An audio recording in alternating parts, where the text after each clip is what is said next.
Hallo, herzlich willkommen zu den Harley Side News Nummer 4 und ich habe euch ein paar interessante Infos mitgebracht. Heute geht's einmal um Recall bei den neuen Touren. Dann habe ich ja auch mal eine Verlosung, die will ich jetzt heute mal starten mit Alice Cooper, wo Doro mit dabei ist und die Purple habe ich auch noch. Aber der Haken an der Sache ist, also das Gute ist, ich habe 3x2 Karten, beziehungsweise ich lasse euch da auf die Gästeliste schreiben bei den jeweiligen Konzerten. Aber das kommt dann gleich. Also die Sache hat aber einen Haken. Naja, aber den erkläre ich euch dann hinterher. 28.09. ist Open House bei Harley Davidson, also offiziell. Bin mir nicht sicher, ob alle mitmachen.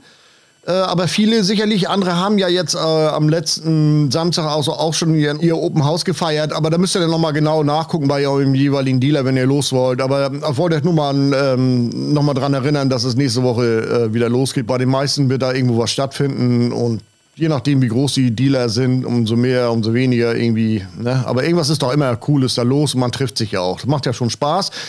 Und da werde ich dann auch bei einem Dealer vorfahren am Wochenende, aber das kommt dann gleich. Und dann habe ich noch so einen Tipp zu so einem Modell, was da noch kommt, was nochmal so nachgeliefert wird oder so eine Nachproduktion kommt da noch. Und ja, dann habe ich ja hier mit den DJI-Kameras war ich ja wieder unterwegs. Das seht ihr ja gerade in meinen Zwischenvlogs, die ich da nochmal reingefeuert habe, da, also meine Motovlogs. Ja. Aber ich fange erstmal mit den wichtigen Dingen an. Und wir haben hier einen Recall 0186. Kein großes Drama, aber da geht es um die Tourer vom Modelljahr 2024. Aber im gewissen Zeitraum vom 27. Oktober 2023 bis zum 18. Juli 2024. Das ist so der Bereich, das ist der Produktionsbereich von den Modellen und dann auch nur speziell aus York, also die in York produziert worden sind, also in den USA. Aber es ist ein weltweiter Rückruf und da geht es um ein Kabel, das vorne so durchsteuern kann, also eins von den Stromleitungen da. Das ist wohl nicht so richtig fixiert oder das steuert jedenfalls irgendwo dran. Und das kann dann natürlich mal zum Kurzschluss führen, was ja nun nicht so toll ist. Ne? Jedenfalls müsst ihr mal euren Dealer fragen, wenn ihr eine Streetlight oder Rotlight oder CVO Streetlight, CVO Rotlight aus diesem Produktionszeitraum fahrt. Also ich habe da ja nun Glück gehabt in der Beziehung, weil ich fahre ja auch eine CVO Rotlight und eine der ersten. Also die hat da irgendwie nichts mit zu tun. Und die läuft wunderbar, ne? Ja, aber wie gesagt, ich habe hier diese Liste eben gerade eingeblendet und da müsst ihr dann mal bei eurem Dealer fragen. Frage ist, ob der das schon weiß, weil das Ding ist mir jetzt hier so irgendwie, ich weiß nicht, das arbeiten ja nicht mehr so viele bei Harley da. Also da wird ja hier und da immer mal einer gefeuert oder irgendwie so. Oder hört mal auf. Kann natürlich sein, weil ich wundere mich, dass dieser Rückruf, der ist in den USA schon bekannt, aber der ist hier bei uns noch nicht angekommen. So, naja, wie es denn so ist, ne? Jedenfalls, ich habe ja die Info, also wisst ihr, müsst ihr beim Dealer Bescheid sagen und mit dem Code 0186, damit solltet ihr dann da auch irgendwie weiterkommen, holt euch einen Termin, damit das geregelt wird. Ich meine, jetzt ist das ja auch nicht mehr ganz so schlimm, obwohl wir ja noch ein paar schöne Tage haben. Aber da solltet ihr zumindest mal drauf achten, dass da mit diesem Kabel da irgendwas nicht in Ordnung ist. Zumindest mit dem verlegten Kabel. Und da mache ich jetzt gleich weiter mit dem Gewinnspiel. Und zwar geht es da um Alice Cooper, Special Guest ist Doro und die Purple. So, das sind ja richtig coole Bands. Alle, wie sie da sind. Also selbst die Vorgruppe Doro. Doro kennen ja wohl die meisten von uns. Und selbst sie ist ja schon eine coole Nummer, ne? So, und ich habe 3 Karten, beziehungsweise ich habe 3 Plätze. Ich lasse euch dann, die Gewinner werden auf die Gästeliste gebracht. Also das Problem ist, dass die Konzerte in München stattfinden. Also einmal ist es am 8.10. Alice Cooper mit Special Guest Doro und am 23. Oktober auch in der Olympiahalle in München ist dann die Purple. Das ist so die Problematik an der Sache. Also ihr müsst ja schon irgendwie um den Zeitraum Zeit haben und dann in der Nähe von München vielleicht sein und dann kann ich euch da auf die Gästeliste schreiben lassen, je nachdem, wenn ihr dann gewonnen habt. Ne? Also ich habe da insgesamt 3x2 Karten sind das oder 3x2 Plätze. So, und wie könnt ihr jetzt gewinnen? Also ihr schreibt, also ganz einfach ist, ihr schreibt unter dem Beitrag Hashtag die Purple oder Hashtag Alice Cooper. So, ich muss jetzt mal sehen, wie ich das mache, weil ich denke mal Alice Cooper mit Doro am 8.10., das ist schon ganz cool, dass ich da 2 Karten rausgebe und unter dem Hashtag Deep Purple geht dann einmal eine Karte raus, also für jeweils 2 mit Begleitung, einer Begleitung. Und so werde ich das machen und ja, anders kriege ich das jetzt nicht hin hier. Ich finde, Alice Cooper ist schon eine ganz geile Nummer, vor allen Dingen Doro ist da noch mit bei. Ich weiß gar nicht, wer da bei Deep Purple mitspielt in der Vorgruppe, aber wenn ihr jetzt da Alice Cooper gewonnen habt und wollt eigentlich lieber zu dem Deep Purple, das ist auch nicht das Problem. Also wie gesagt, ich lasse euch dann den jeweiligen Gewinner da auf die Gästeliste stellen. Also es ist keine große Action hier, also das kriegen wir alles einfach und auf kurzen Weg geregelt. Ihr müsst nur innerhalb von 24 Stunden geantwortet haben. Also wenn ihr jetzt einen Kommentar geschrieben habt, dann antworte ich da drauf, hey, du bist der Gewinner oder irgendwie sowas. Dann müsstest du innerhalb von 24 Stunden auch mal antworten und mir dann per Mail deine Daten geben. Du musst brauchst dann auch deinen Ausweis, also der müsste schon irgendwie noch vorhanden sein, also wenn du denn da hingehst, weil du musst dich ja verifizieren da, sonst lassen sie dich da nicht rein. Ne? Sonst ist es blöd, sag ich mal, dann suche ich den nächsten. Ich habe da bei mir auf der Webseite noch weitere Informationen dazu, weil die spielen natürlich auch woanders. Ne? Also ich glaube 6 Konzerte hier jeweils. Aber die Infos habe ich aber alle bei mir auf der Webseite und dann schaut doch einfach mal rein da und ist cool. Die Purple finde ich auch immer ganz geil und Alice Cooper auch, ne? Ja, gut, dann haben wir am 28.09., also 28. September ist offizielles Open House bei Harley-Davidson. Einige haben ja jetzt das letzte Wochenende jetzt hier schon Open House gehabt, aber das Offizielle ist halt nächste Woche. So, und da haben viele natürlich Open House, also viele werden mitmachen, das ist ganz klar. Manchmal ist das ja ein bisschen schwierig, ne? Also das hatte ich ja schon mal erklärt, da mit den, wenn sie Probefahrten anbieten und so, wer da nicht so viele Fahrzeuge angemeldet hat, der muss ja dann auf den Pool von Harley zurückgreifen und die sind ja nun auch nicht in Unmengen vorhanden und deswegen kann das ja manchmal zu Verschiebungen kommen mit dem Open House. Ja, aber wie gesagt, das Offizielle ist jetzt am 28. Am besten guckt ihr dann nochmal bei eurem Dealer da irgendwie auf Facebook oder so, da sind sie ja meistens am aktuellsten, die Infos, ob die denn da auch aufhaben oder was da los ist oder was sie so bieten, da ist ja mal viel Action. Ne? Also ich werde auch mal Hamburg Süd werde ich fahren, in Seevital ist das, da bin ich dann am 28., falls irgendjemanden interessiert und wenn ihr dann schon mal da seid, ich glaube öffentlich habe ich das noch immer noch gar nicht, das habe ich gar nicht so kommuniziert, ihr wisst ja so dieses CVO ST. Das ist ja schon ein mega geiles Ding. Und da kommen noch 150 Stück oder 104, irgendwie sowas. Also, das sollen für jeden Dealer so 2 maximal sein. Also mitunter könnt ihr da nochmal Glück haben, wenn ihr Bock habt auf so eine Roadlight CVO ST. Das ist ja die mit dem 121er Motor, aber nicht VVT, sondern das ist ja noch so, die hat ja so diesen Overbooster, sag ich mal, für 25 Sekunden geht die ja nochmal so richtig so. Also das ist eine Gewaltmaschine, die ist schon hammerhart, ich finde es schon geil, ne? Obwohl ich bin ja glücklich mit der CVO Roadlight, mit der normalen, aber ich weiß, dass ganz viele Bock auf die CVO ST haben und es kommen halt noch welche, nur die Frage ist, ich weiß ja, im Frühjahr haben ja sich irgendwie viele aufschreiben lassen da auf die Liste, es kann natürlich, ich denke mal, da wird nicht viel zu machen sein, ne?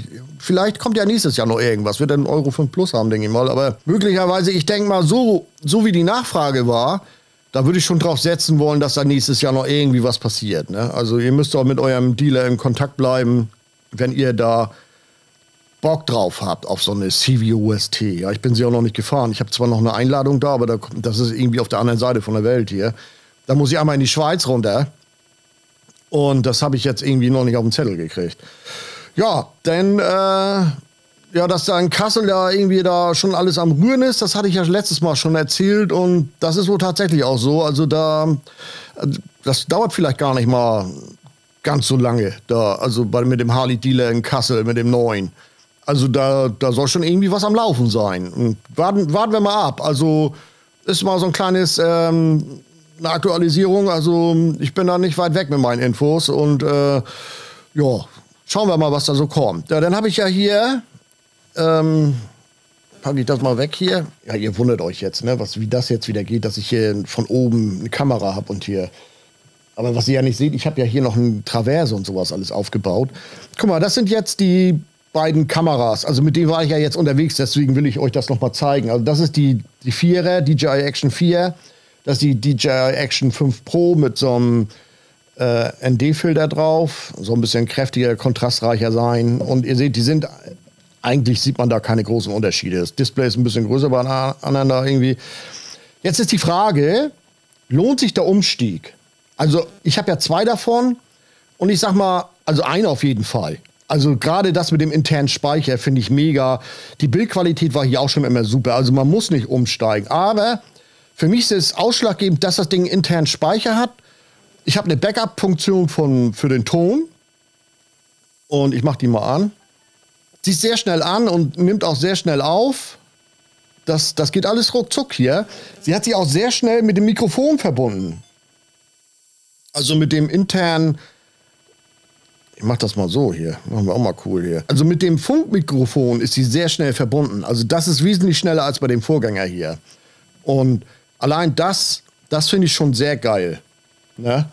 Also ja, ist ja nur mal so ein Tipp für diejenigen, die jetzt auch so ein bisschen mit der Kamera da rumfahren. Du hast schon geile Aufnahmen damit. Ne? Also die sind also gefühlt, ich muss mich da mit den Einstellungen noch ein bisschen befreunden, da bin ich noch nicht so ganz. Der Anschalter, der ist also auch mit dem Handschuh besser zu bedienen jetzt. On-Off hier und Kameraaufnahme und so.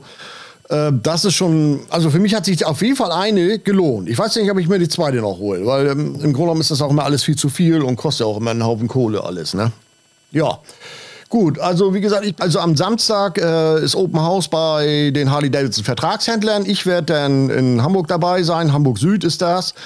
Falls da mal einer irgendwie gucken will. Also ich bin da auf jeden Fall irgendwie vor Ort mal. Und ja, und nutzt auch die Gelegenheit. Das Wetter spielt ja hoffentlich mit. Und so wie jetzt, dieses Wochenende war schon wieder der Hammer hier bei mir im Norden. Da knallt die Sonne so richtig schön, 21, 22 Grad. Das macht ja Laune, wenn man den Spätsommer so ein bisschen mitnehmen kann und das noch ein bisschen warm ist. Und die Leute sind noch gut gelaunt. Ich war heute wieder auf dem Motorradtreff da bei uns.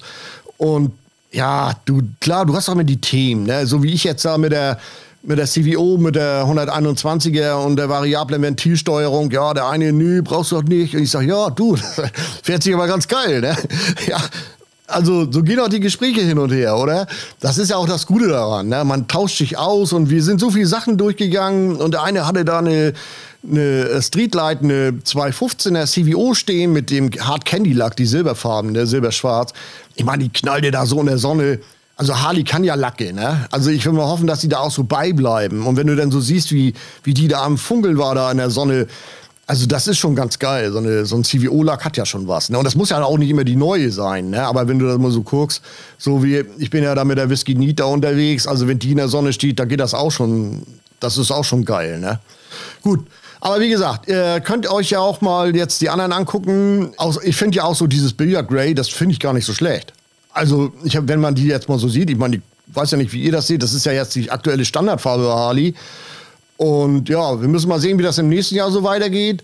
Ja, auch so mit den Motoren, also da im nächsten Jahr, es gibt noch nicht viele Infos, aber so ein paar, so ein bisschen was höre ich schon so. Also die sortieren da ja ein bisschen was aus. Ich weiß noch nicht so ganz genau, was mit der Road King passiert, also die Road King Special. Die lassen sie wohl noch so ein bisschen reinlaufen da, aber kann sein, dass die irgendwann rausfliegt, ne? Also wer dann auf so ein Ding noch Bock hat, der sollte sich das vielleicht noch mal überlegen.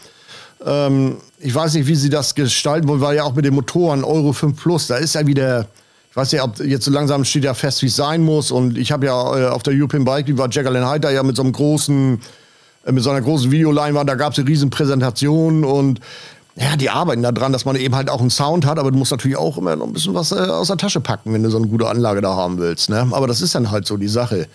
Ja, aber Euro 5 Plus ist tatsächlich auch ein Thema, ne? Und auch bei den Motoren nächstes Jahr bei Harley. Und da bin ich mal gespannt, wie sie das jetzt dann regeln. Weil man hört ja so ganz komische Sachen. Also auch Sportlight, weiß ich nicht, was sie damit vorhaben. Das wäre ja ein Drama irgendwie da. Also ich will ja jetzt keine Gerüchte verbreiten, aber wenn die da jetzt, das sind ja noch die 107er Motoren und ich glaube, das wird eng, ne? Wir müssen mal abwarten. Gut, also das soll es jetzt erstmal gewesen sein und wenn es was Neues dazu gibt, dann hört ihr das natürlich, also ich denke mal mit als erstes hier, ne? Ist doch wohl klar. Also vielen Dank fürs Zuschauen, lasst einen Kommentar da, macht beim Gewinnspiel mit, wenn ihr da irgendwo in der Nähe von München seid. Und ja, ansonsten die Teilnahmebedingungen, die sind ja auch im Beitrag hier unten nochmal verlinkt. Also der Rechtsweg ist ausgeschlossen, das möchte ich dazu nochmal sagen. Und YouTube oder Meta hat nichts mit diesem Gewinnspiel zu tun. Das ist nochmal so der Disclaimer. Also ja, du, dass du Bescheid wirst, das gehört heute immer irgendwie dazu, ne? Aber ansonsten vielen Dank fürs Zuschauen und bis zum nächsten Mal.